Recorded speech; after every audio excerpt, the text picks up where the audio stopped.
100 million people around the world into dire poverty as a consequence of that one decision we made in March of 2020. How many lives actually did we save by those lockdowns in order to justify the harm we did to the poor? This was a disease that was already seeded everywhere. The only issue was, how do you protect people who are most vulnerable until the tide runs through? Dr. Jay Bhattacharya, the author of the Great Barrington Declaration. They reject closing economies to slow the spread of COVID, and they're calling the idea the Great Barrington Declaration. It was a one-page written in colorful language to tell the public you protect the vulnerable older people and you don't disrupt the rest of society. I started getting death threats, I started getting hate mail, started getting all kinds of nastiness. They had supported the research that led to the creation of the virus, this gain of function research. It's their virus. 2020, what it was a very unfortunate fact, and we didn't need to restructure all of human society in a futile bid to get this disease to go away, when in fact doing that was immoral. But that immorality of that decision we suppressed because of our fear. This fear game is going to be played on us again in the next quote-unquote pandemic, except this time we got CBDCs and QR codes and all this other stuff, AI. Do we want to live in a liberal democracy with the Enlightenment norms guiding science, or do we want to live in a biomedical security state? Those are the stakes, I think, going forward. And I don't know which path we'll take.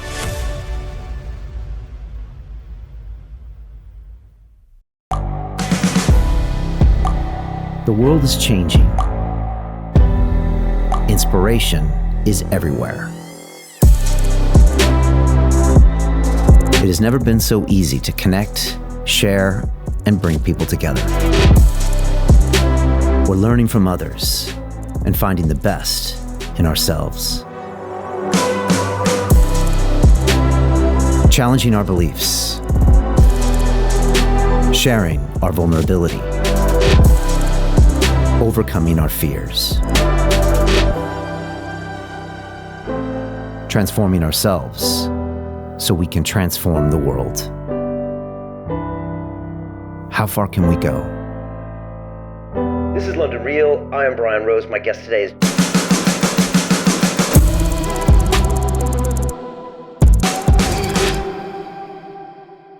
This is London Real. I am Brian Rose. My guest today is Dr. Jay Bhattacharya, the physician, health economist, and public health policy expert.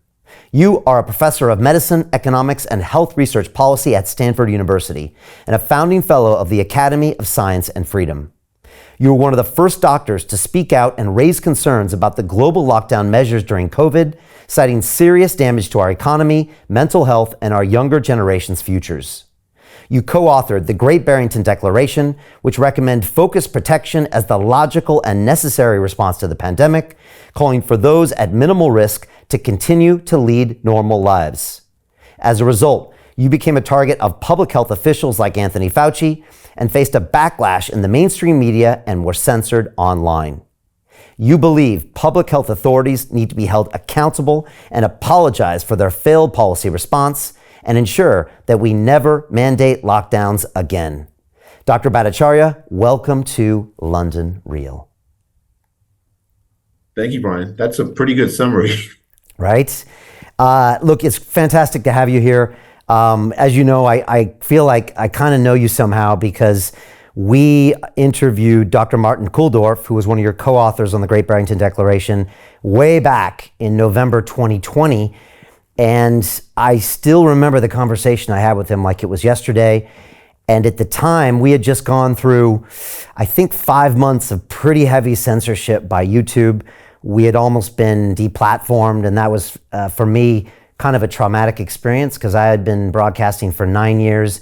I had 2 million subscribers, 9,000 videos, and basically my whole life was on YouTube. And it was being threatened to be taken away because I was having guests on my show that were asking questions like, is the PCR test really the right thing? Are masks okay? Is social distancing? And God forbid you bring up a vaccine. Whew. And so we were coming on the back of that. I couldn't have Martin on my YouTube channel, so we had to put him on our Digital Freedom platform, which was our kind of parallel platform. And like I said, I still remember that conversation. I still remember talking about this potential vaccine that was coming, and it was heavy stuff. And so I can't wait to talk to you. I'll just say one more thing. I ended up running to be mayor of London and spent 7 months running for mayor. And one of the reasons, Jay, is because I was taking taxi cabs home every night. And in London, the black cab driver is like, it's part of the culture. And I love them because they're entrepreneurs and they study, the knowledge here. And these men and women were borderline suicidal. And they were like, my business is dying. I'm losing my mental health.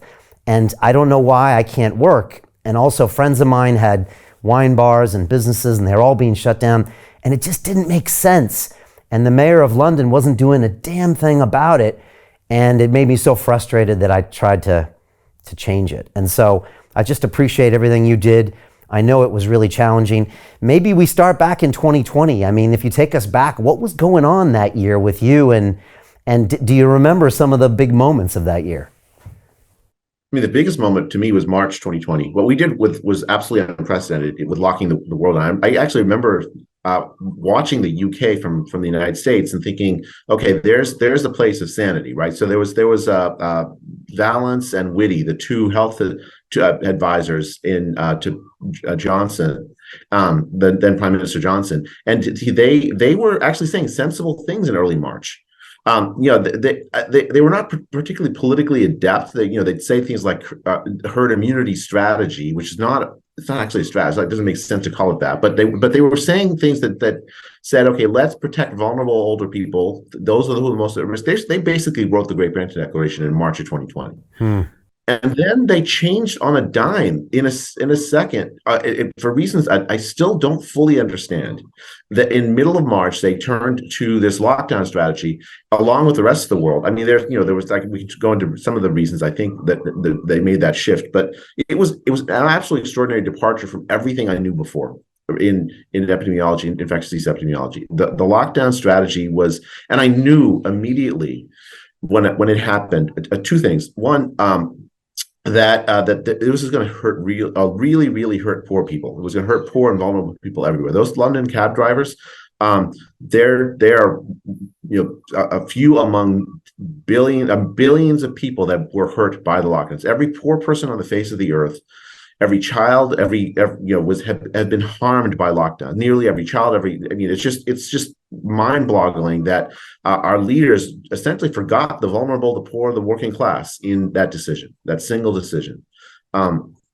The London cab drivers, by the way, are the subject of a very famous study in science, where it turns out they have fantastically great memories, and their brains, you can see the size of the brain center called hippocampus that is responsible for memory formation. Anyways, their hippocampus are bigger than everyone else's. Anyway, so the second thought on lockdowns that I had was that in March of 2020, we didn't know really how far the disease had already spread. It was really clear that it was spread very easily among humans. It had already, arrived in the United States. It had arrived in Iran. It had like swept through, Wuhan, China. It had been in Italy and in the UK, obviously. And so this was a disease that was already seeded everywhere. What was the purpose of a lockdown for a disease that's already seeded everywhere? The only issue was how do you protect the people who are most vulnerable until the tide runs through? We didn't have a technology to stop it. We still don't. So those were the two thoughts that are going through my head. How far spread was the disease, and how much damage were the lockdowns we had adopted going to do? It's fascinating when you say that those people wrote the Great Barrington Declaration, as in a lot of things that a lot of leaders were saying early on was the basis of the declaration. And yet when you came out with it, around October or so, you were vilified as these fringe epidemiologists, even though at the time I remember it was like Harvard, Stanford, Oxford, really legit. And then when I had Martin on, he was like really legit. And yet at that point, it was now against the narrative that everyone had adopted, whether that came from the WHO or whatever. When you explain that to people, is that hard for them to get their heads around? It really is. I mean, I think people, their memories of March are dim. Like they just think of this as like a huge panic that happened, a huge bad thing that happened, and then that the governments were doing extraordinary things to try to like address the huge panic. They forget that in fact what they did really was so absolutely extraordinary, so out of the norm for dealing with respiratory virus pandemics. For a century, we followed the Great Barrington Declaration. We did I mean, in pandemic after pandemic after pandemic, as recently as 2009, the swine flu pandemic, we lock down? No, we did not lock down. We did as we protected vulnerable people. We developed vaccines as rapidly as possibly could, deployed them at scale especially for older people and other vulnerable people. In 2003, the SARS-1 epidemic, we didn't lock down. If you go back through the recent history, 1976 there was another H1N1 flu pandemic. 1968, 1956, you get pandemic after pandemic after pandemic where you don't lock down. What you do is you do the Great Barrington Declaration. You protect the vulnerable people as best you can, figure out who they are and protect them as best you can. And for the rest of the population, you don't disrupt society because you know that's going to cause more harm than good. Right. And the harm that comes from shutting things down, just to be clear with people, I remember that even when you drop GDP, actually lives are lost as a direct correlation of that. And then you've got the mental health issues, the damage to children as they're growing up. Then you cited some other really dark statistics in other second and third world countries where some kids never went back to school. Then there's all the trafficking and sexual abuse. Talk to people, because a lot of people can't quantify the numbers they see on the screen of dead people versus this future damage of a lockdown. So just to play off the statistic you're alluding to, Brian, in Uganda, they closed schools for 2 years on the basis of advice essentially they got from the World Health Organization to lock down. Now, of course, in Africa, the all-cause death from the deaths from COVID, the age-adjusted deaths from COVID are pretty low. I mean, and mainly because they're a young continent, like 3% of the continent is over the age of 65. Very low vaccination rates, so it can't be that. It's really because they're younger. In Uganda, they closed schools for 2 years, and for many kids, that doesn't mean Zoom school. That means no school for 2 years, and then when they reopened, 4.5 million of those kids never came back. And the UN did this report on what happened in many of these poor countries. Many of these poor countries, the parents were faced with starvation for their families. And so they faced a choice, either starve, including starving their kids, or send their kids into sexual slavery or child labor into terrible working conditions. That's the choice they did. And many of them, in order to save the lives of their kids and their family, did the second. They sent their kids into sexual slavery. Those 4.5 million kids, their lives are ruined. And many of them, and we know from this it's one of the most important findings in health economics, which is one of my major fields. If you're poor, especially if you're desperately poor, your health is going to be terrible. You're going to live shorter, less healthy lives as a consequence. We put basically 100 million people around the world into dire poverty, $2 a day or less of income, as a consequence of that one decision we made in March of 2020. And the people that were saying, well, you can't think about economics, it's immoral. Well, you know what? It was immoral not to think about the economics of what would happen to the poor when you shut down the world's economy. When people talk blithely about supply chains being ended, what it really means is some poor person in the middle of nowhere is going to starve to death as a consequence of what we did. It was entirely predictable. It's exactly what's happened. I mean, the exact numbers maybe we can argue it, but the fact that we, how many lives actually did we save by those lockdowns in order to justify the harm we did to the poor? I mean, I think everyone that supported lockdown should ask themselves how many poor people's lives make it okay for that decision to be made. And it'd be one thing if it actually did save lives. We can talk about that in a second, maybe. Did they? But the evidence is that it didn't save very many lives. I still remember the numbers kind of being bandied about and plastered on the television screens and plastered on the front page of The Guardian and all these places where, the COVID deaths and COVID infections, and it was almost like they were beating our brains and terrorizing us with these numbers. And yet all you had to do was look under the surface a bit, and all you had to simply was look at the age group, let alone the comorbidities or anything. And I mean, you don't need an engineering degree from MIT to be able to say, wait a second, these people are all in their 80s and they're dying. They're not in their 60s, or said they're in their 80s. And, it doesn't take much, and part of me was thinking, man, like this seems so obvious just to show the data behind the trends. And yet we were all kind of beat over the head and I guess terrorized with these numbers. And that got this baseline behavior that maybe came from like the amygdala. I don't know. I'm guessing you saw something similar happening at the time. Were you incredulous this was happening or not? I'm just wondering how you felt. I was absolutely stunned, Brian. I mean, I still can't. I mean, I'm processing my emotions about what happened in March and April 2020. I mean, looking back, I thought at the time I was just a scientist. I'd never been on a podcast. I think I wrote one op-ed in March of 2020 for the first time in my life, and got myself, death saying that we don't know how deadly disease, and I got myself death threats and nonsense. And so I was like, this was a huge departure from my own professional life. Because then, I had people in my own profession, like my friends, telling me I didn't know how to divide, because I did a study trying to measure how many people had already had COVID in April of 2020. But then to watch people embrace the lockdowns as if they were the moral thing to do. My friends, many of whom I love, they lost their minds on this. They lost their morals, because I think the central thing was fear. People were so scared of their own mortality, even professionals whose job it is to not let things like that affect their thinking, And it was so obvious that was the case. And then built around that was this like justification for to try to protect you from like thinking that they were scared, making decisions out of fear.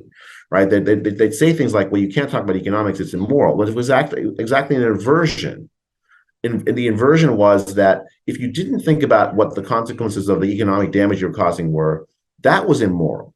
If you didn't think about cancer, like stopping cancer screening for years, and that means there's going to be a wave of women dying of late stage breast cancer a year hence or 2 years hence that should have been caught early in 2020. If you don't think about that, that's immoral. Right? There's not a question of like this is a bad infectious disease, right? It's unfortunate fact about the way that we're human and we're subject to these kinds of things. I actually think it was probably a lab leak, but maybe that's another topic. But in any case, what in 2020 what it was a very unfortunate fact, and we didn't need to restructure all of human society in a futile bid to get this disease to go away, when in fact doing that was immoral. But that immorality of that decision we suppressed because of our fear. I think that's the central driving thing. That was true for basically every single person in public health who's giving advice to governments everywhere. Yeah, it's a case study in human fear and the subsequent behavior. I mean, it really is. We probably never had such a detailed study, with so much data and so much video about what can happen and how it alters the behaviors. And like you said, I knew extremely intelligent people that the intelligence seemed to just get turned off right when that happened. And it's that old expression, you can see when the tide goes out, you can see who's wearing any swimming trunks. And you got to see that what you thought was a very grounded person that could use logic and could, face a lot of issues was all of a sudden paralyzed by fear.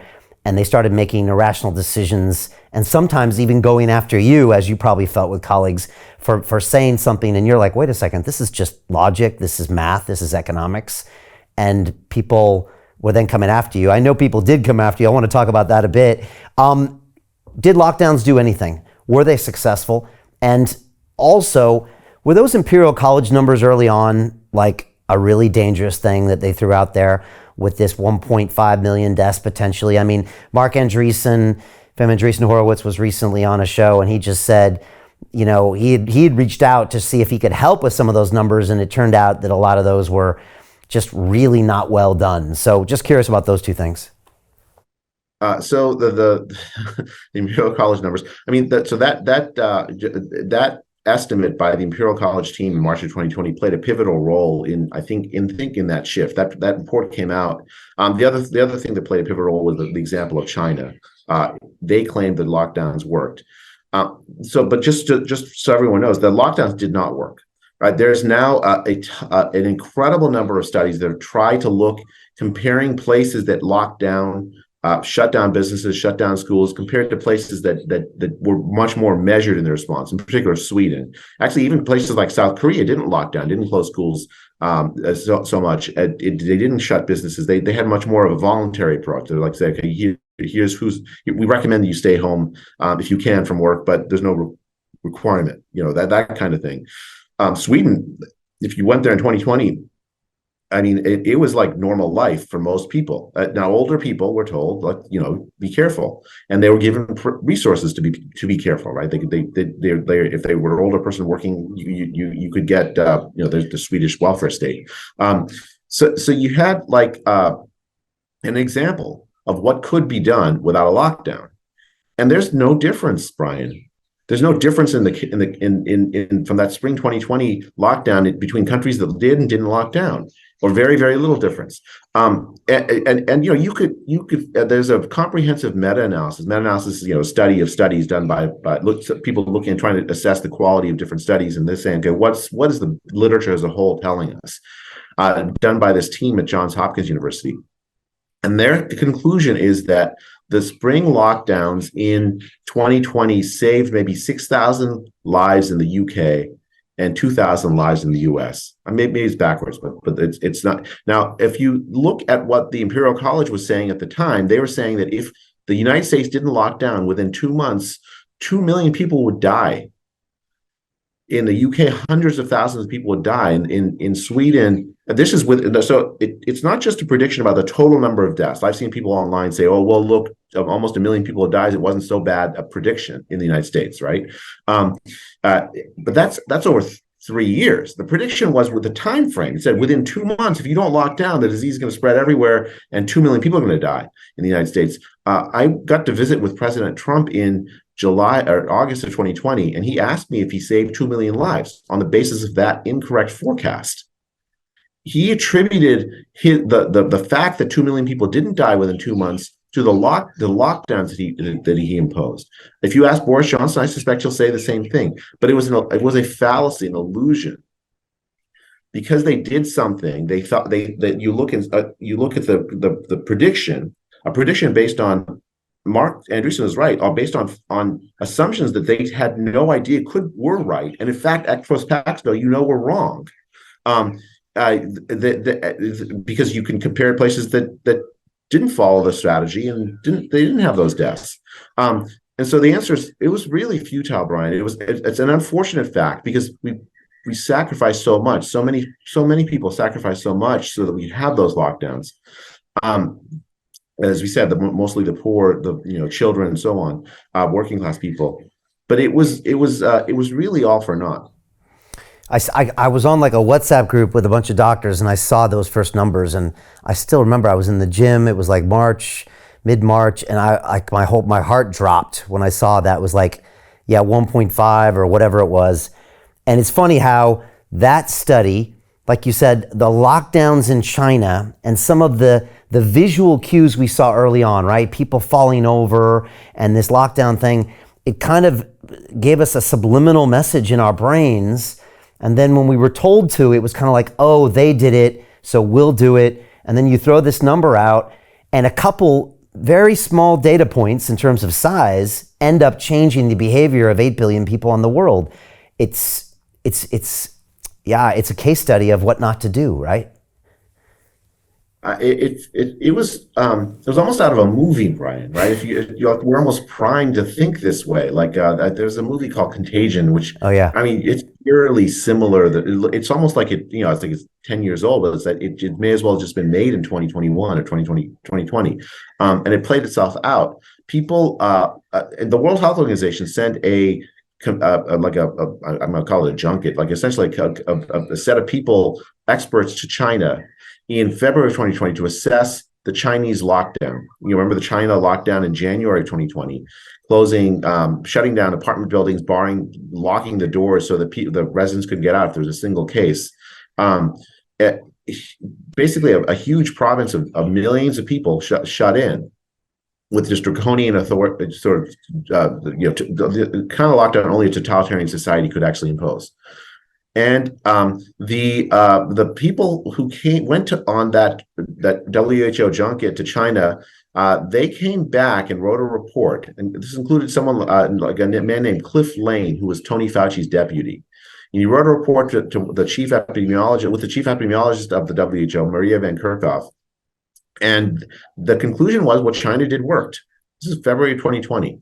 And Cliff Lane writes an email to Kerkhove when he comes back saying, what China did worked, albeit at great cost. We have very difficult decisions to make. It should involve more than just the people in this room. They were a very small number of people in the West had concluded that the lockdowns that China did worked. And those small number of people, unfortunately, were the leaders of public health. You had the Imperial College model saying if you don't lock down, millions are going to die. I think that's why we switched in March of 2020. It was that combination of those. We were primed for it with like movies and craziness. And as you said, like visual cues out of China. This WHO report, which had a huge impact on the thinking of governments around the world, and then the censure was the Imperial College model. It's weird. It's almost like the tail was wagging the dog. Like the WHO was telling these massive GDP countries like what to do, and everyone fell in line. And again, maybe at the end I'll ask you if you've ever gone deeper on any of that stuff. But tell me about the Great Barrington Declaration. And did you know that the blowback it was going to get for the declaration itself, and then what happened to you as well? So the declaration we wrote in October of 2020. Martin called me up, and Martin Kulldorff, the Harvard professor, he statistics and epidemiology. He called me up. We'd gotten to know each other actually in the White House. We met at the doorstep of the Oval Office in that famous visit to President Trump, which unfortunately didn't come to much. And he had contacted Sinetra Gupta at Oxford, and I've been a long time admirer of Sinetra's work. And he said he'd convinced her to come to a small conference that he's organizing in Western Massachusetts. And I jumped at the chance because it was, you get to like meeting with Martin and Sinetra together in one place. It was just who would say no, right? We arrived mainly. We didn't actually think that we were going to write a Great Barrington Equity. We thought we were just going to compare notes. Martin also invited a few journalists. And the idea was that journalists can talk to epidemiologists who had a different view, so that the journalists could start to write about the fact that there was an alternate view, that it wasn't a lockstep in favor of lockdowns. That was the main idea. But when we got together, we realized we sort of from three different kinds of like disciplinary backgrounds arrived at the same place. I do health policy and epidemiology. Martin does biostatistics epidemiology. Sinetra does like vaccine development and theoretical epidemiology and 5 million other things. And we all arrived at the same conclusion. Not surprisingly, it's the most obvious conclusion. It's the conclusion that everyone before March of 2020 had, which was that you protect the vulnerable older people and you don't disrupt the rest of society. So we wrote this up. And it was like the goal was to tell the public, right? It wasn't written like a scientific document. There were no footnotes. It was not we were not citing like journal articles. It was a one page written in colorful language to tell the public that not all epidemiologists agreed. In fact, this was the right strategy, the standard strategy. We put it online, and 1 million people almost signed it within a few. It was amazing. I mean, it just went viral in a way that I couldn't imagine. It was a web page. Tens of thousands of epidemiologists signed it. It was a remarkable feeling. It was like, okay, we've told the world that there is actually a legitimate opposition to these policies. There's not like a scientific consensus in favor of these policies that we've been following. And we knew lockdowns were coming again. That's why we wrote it. It was October 2020. We could see that the disease wasn't gone. It was coming back. This was a seasonal pattern to it. And we could tell, we predicted that the lockdowns would return as well, because governments had concluded that with the spring lockdowns had worked. And so we were like, okay, it's very, very important that people understand when they're making decisions that not everyone thinks the way that Neil Ferguson of Imperial College might think. The blowback I kind of expected. I wasn't as naive as I was in March. I knew there was going to be attacks. I didn't understand, though, how vicious the attacks were going to be and the main provenance of them at the time. I thought that the blowback would be a political one, because we were, a lot of politicians had committed themselves to lockdowns as the right strategy on the basis of the scientific advice they were receiving, I think, in March. What I didn't understand was that, in fact, that scientific advice, our scientific leaders, people like Francis Collins, the head of the National Institute of Health, Jeremy Farrar in the UK, the head of the Wellcome Trust, a few other very, very prominent scientific leaders. I never thought that they would do this, but they abuse their position as scientific funders, who have, as a result, control over the minds of so many scientists to destroy me, Martin, and Sunetta personally. And in order to make an example of us so that other scientists wouldn't fall in line with, or who did agree with us, wouldn't speak up from doing it. Is this where Fauci got involved as well? Yeah, Tony Fauci was involved. So what happened was that we wrote the declaration on October 4th. It went viral. It was just a webpage, right? On October 8th, we found out later from a Freedom of Information Act request that Francis Collins, the head of the National Institute of Health, wrote an email to Tony Fauci calling me, Martin and Sunetta, fringe epidemiologists. And as you said, I don't actually care about my affiliation at Stanford. I always thought like it was the quality of my arguments that would matter. So, but it was Stanford, Harvard, and Oxford, right? Yeah. And so fringe epidemiologist was just a slur. I mean, it was a abuse of his power as the head of the National Institute of Health.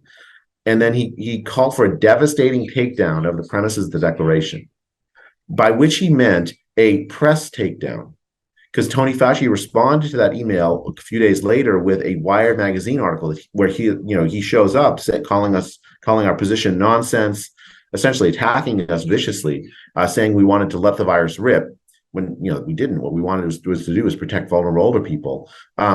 And I started getting death threats. I started getting hate mail. I started getting all kinds of nastiness. In addition to all the really people signing on saying thank you for speaking up because you're saying something sensible. I mean, it was absolutely extraordinary. It was one of those things where, like, in retrospect, what they did was a deep abuse of power. What Francis Collins, Tony Fauci, Jeremy Farrar did was a deep abuse of power. They control billions of dollars of money that goes to making the success or failure of scientists, biomedical scientists everywhere.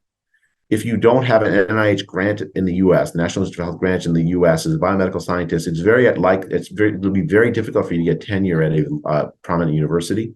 It'll be very difficult for you to get the support you need to run your studies.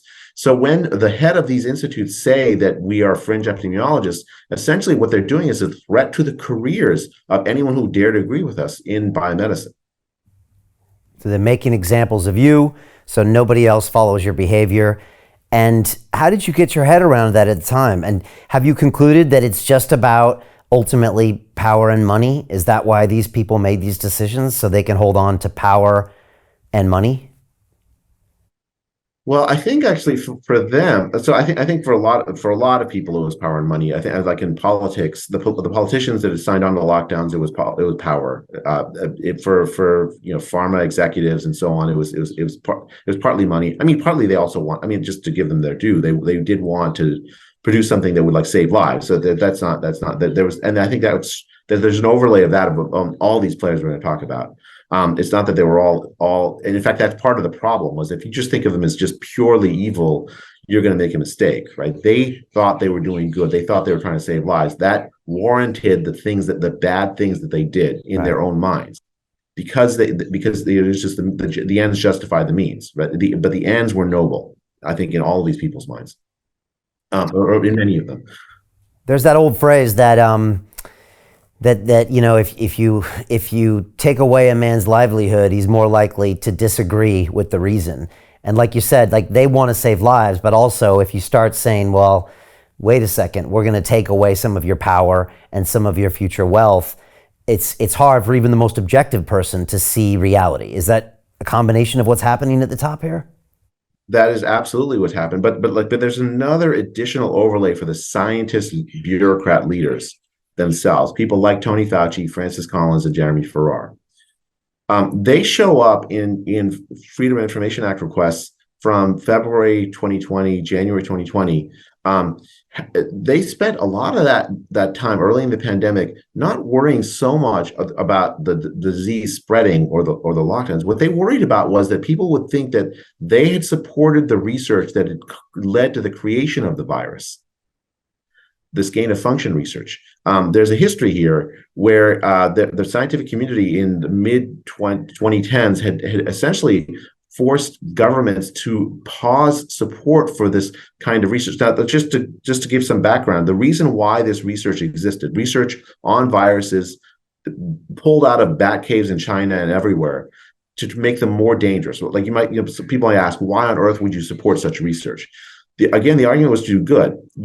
If you pull these viruses out of these remote places, put them in a lab, and you augment the capacity to infect humans, you can then look and see how many mutations did it take to make it more transmissible among human cells in a petri dish where it's safe, rather than among humans in a population where it's not safe, and then prepare vaccines in advance, treatments in advance for those viruses that are most likely to make that transition, based on the analysis you've done with this gain of function work.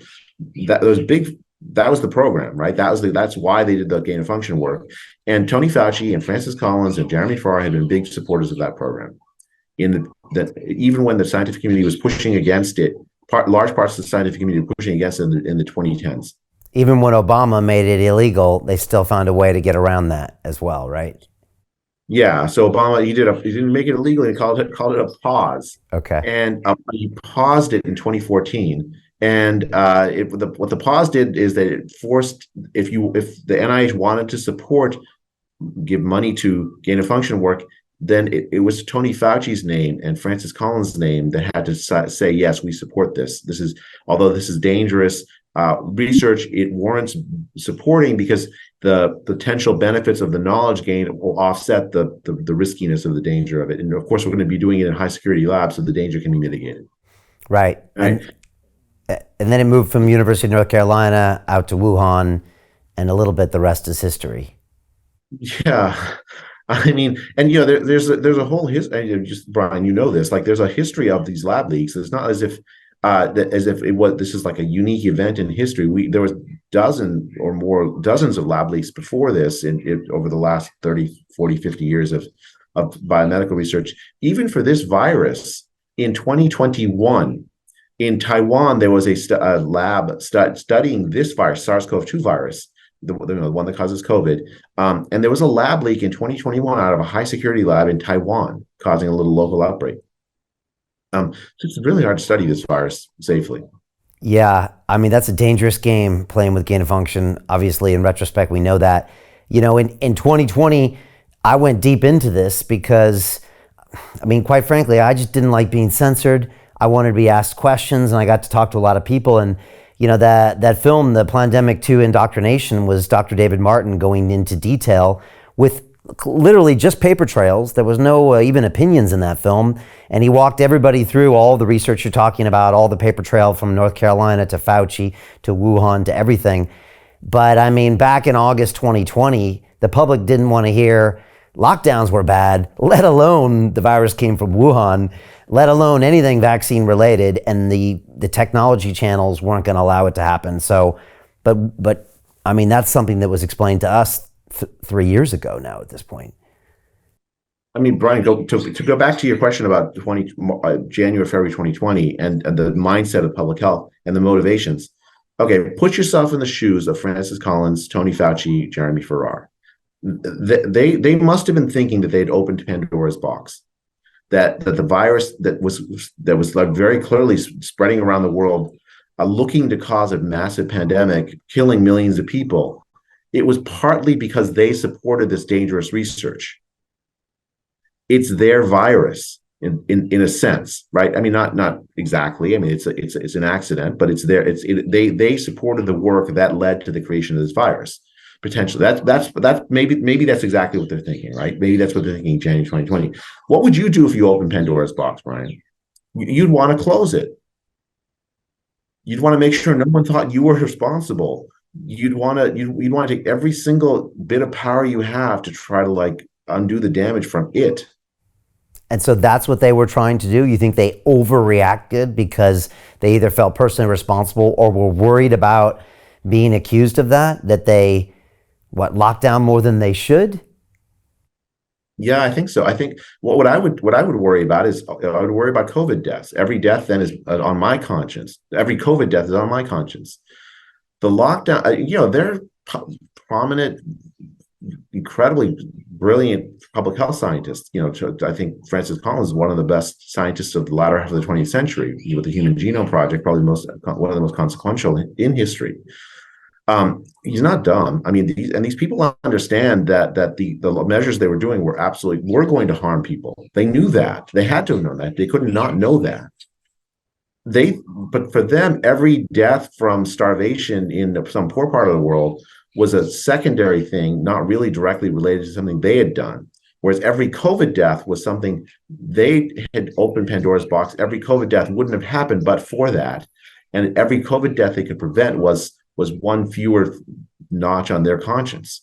I mean, that is, I don't know if this for certain, but that is my, based on what, like putting myself in their shoes, what I would have done or what I would have thought. I think it's very likely that they had some of that running through their head. Yeah, I appreciate you saying that. And again, it's very easy to vilify these people and say they're evil, but they're not. They're actually they're humans just like all of us. And they made some decisions that don't look correct. But I appreciate that you frame it that way, because they're thinking, oh my gosh, I really got to worry about that type of death and not that other type of death. And so it helps us understand their decisions a little bit better. I also wonder the fear and terror they had of causing that. Like what happens when it turns into elation, when you realize potentially how much money you're going to make off of a potential vaccine? I'm wondering what that transition is like as well, if that's possible for some of them. Yeah, I mean, I think for Tony Fauci, Francis Collins, Jeremy Farrar, I don't think they were thinking about the money. I mean, maybe they were, but I don't, that doesn't strike those. They don't strike me as the kind of people that worry that much about the money. I think they care deeply about their reputation. But I do think that for them, we talked about this earlier. You can tell yourself stories, right? So, like the death from somebody from the economic damage you do from lockdown in the poor parts of the world. To continue watching the rest of the episode for free, visit our website londonreal.tv or click the link in the description below.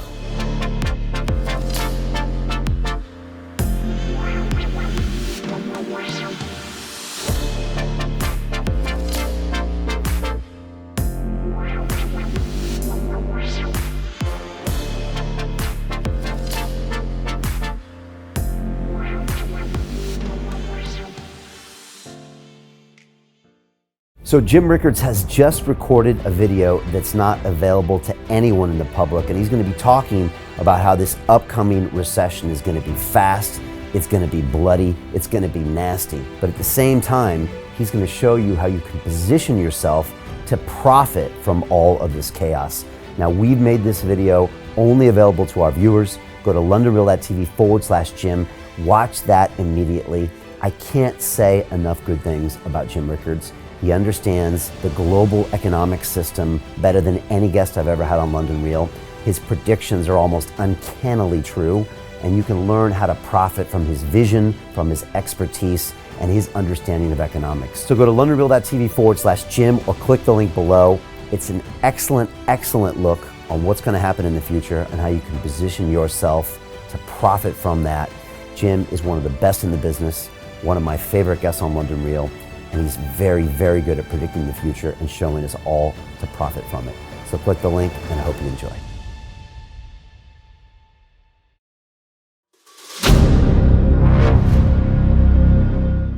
I'm looking for partners, collaborators, colleagues who want to join forces with me around the globe and create real value, generational wealth, and financial freedom for everyone else around the world. Get involved in the cryptocurrency markets, get involved in the NFT markets. This is your moment. Life all comes down to a few moments. Don't let this pass. Now it's not too late. Next year is going to be too late. Ultimately, this is about freedom. That's the way I see it.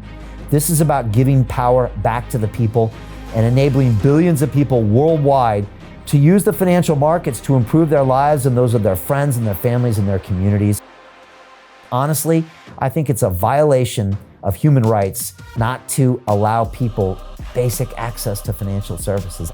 Because right now people are being kept in the dark, they're being robbed of education, and it's a travesty. And so I'm looking for people that want to join me and be a part of this solution. And that all happens inside the DeFi Academy. The gains my students are making are absolutely amazing. Double, triple digit gains in the first month alone. That's amazing. This will change your life. Now is the time to get involved. I'm going to tell you exactly how my students in my academy made money in the last 30 days. I'm talking about real trading results. And let me just whet your appetite a little bit. Let me hit you with some numbers. I'm talking Brendan from New Zealand is up 68.77% on the month. Steve from Europe up 83%. Albert in Singapore up 169.9% on one single trade. I got Susan up 153% on her call options alone, also rocking 139% returns and 442% returns as well on individual trades. These are people that are changing their financial future in the last 30 days, but it's based on trading discipline. I've graduated over 500 students from inside my academy from over 54 countries around the world. It's amazing. When it comes to crypto, DeFi, and blockchain, we love this space. We truly believe it's the future. This is down to our core. It's authentic to what we're doing, and everybody can tell through the camera because you can't make this stuff up. If you're watching me now, wherever you are, I implore you, take 60 seconds right now and join my academy. Apply today. Now you've got a chance. Life all comes down to a few moments. What are you going to do?